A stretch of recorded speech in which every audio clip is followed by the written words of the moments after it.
Sir ఎక్కడి నుంచి వచ్చారు మీరు ఇప్పుడు? విట్లం మండల్, గోద్మేగాం విలేజ్. ఏ జిల్లా సార్? కామారెడ్డి జిల్లా. ఓకే. ఫీల్డ్ ఇప్పుడు చూశారు కదా, ఎలా అనిపించింది సార్ మనకైతే? అది ఫీల్డ్ అయితే మంచిగా ఉన్నది. మీరు ఒక్క పూస నాటేసినాం అన్నారు కదా, 15-16 పిలకలు ఉన్నాయి. పొట్ట గిట్ల అంతా మంచిగానే ఉన్నది. వెరైటీ డిఆర్ఆర్ దాన్ 75 అని ప్రత్యేకంగా డిఆర్ఆర్ దాన్ 75 ప్రత్యేకంగా చూడడానికి వచ్చినాము. ఎందుకంటే మేము పోయి లైన్లో నిలబడితే మాకు విత్తనాలు దొరకలేదు. ఓకే, ఇక్కడ చూద్దామని స్పెషల్గా వచ్చినాము. చూసినందుకైతే మంచిగానే ఉంది ఇప్పటికైతే.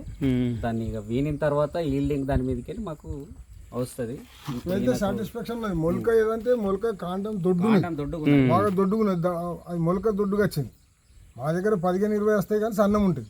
15-16 వచ్చినా కాండం దొడ్డుగున్నది. ఎంత ఉంటాయి గింజలు ఎన్ని ఉన్నాయి? ఇది అదే కదా, ఎంత ఉంటాయన్న సార్? 450 average 450 average. కొన్ని చూశారు కదా మన రైతుల యొక్క పూర్తిగా ఫీల్డ్కి వచ్చి చూశారు. చాలామంది బెంగళూరు నుండి అటు నల్గొండ నుండి వస్తూ అంటున్నారు. వీళ్ళది కూడా మీరు వీళ్ళ ఏంటంటే రివ్యూ తీసుకొని మీరు విన్నారనుకోండి సరిపోద్ది. అంత దూరంకి వెళ్ళి రావాల్సిన అవసరం అయితే లేదు. కష్టపడక సాధ్యమైనంత వరకు ప్రతిదీ కూడా ప్రాంప్ట్గా వచ్చేటట్టు చేద్దాం. మన పంట ఏ విధంగా వచ్చింది ఏదైనా కూడా మీకు ఎప్పటికప్పుడు వీడియో పెడతా ఉండగా ప్రతి 15 రోజులకు ఒకసారి నేను ఈ వీడియో పెడతాను.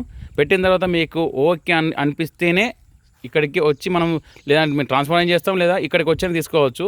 కాదు అంటే మాత్రం మీరైతే విత్తనాలు వచ్చిన తర్వాత ఏ రకంగా వస్తున్నది, ఆ బెరికలన్నీ తీసేసి ఇవన్నీ కూడా వీడియో పెడతాను. సాధ్యమైనంత దూరంకి వెళ్ళి రాకండి. వీళ్ళ అనుభవంలో ఇప్పుడు నాదైతే ఏ అనుభవం లేదు వీళ్ళ దాంట్లో. వీళ్ళు చాలా మంచి వ్యవసాయదారులు. వీళ్ళ అనుభవానికి అయితే హ్యాట్సాప్ చెప్తూ ఖచ్చితంగా ఈ వీడియో చూస్తారని ఆశిస్తున్నాను. వీళ్ళ అనుభవాన్ని అయితే మీరు గ్రహించుకొని ఇక్కడ దాకా రావాల్సిన అవసరం లేదు. మళ్ళీ 15 రోజులకు వీడియో పెడతాను. ఒకవేళ వస్తా అంటే రండి, తప్పకుండా చూసి వెళ్ళండి.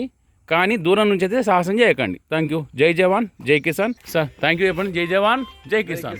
జై జవాన్ థ్యాంక్ యూ సార్. హలో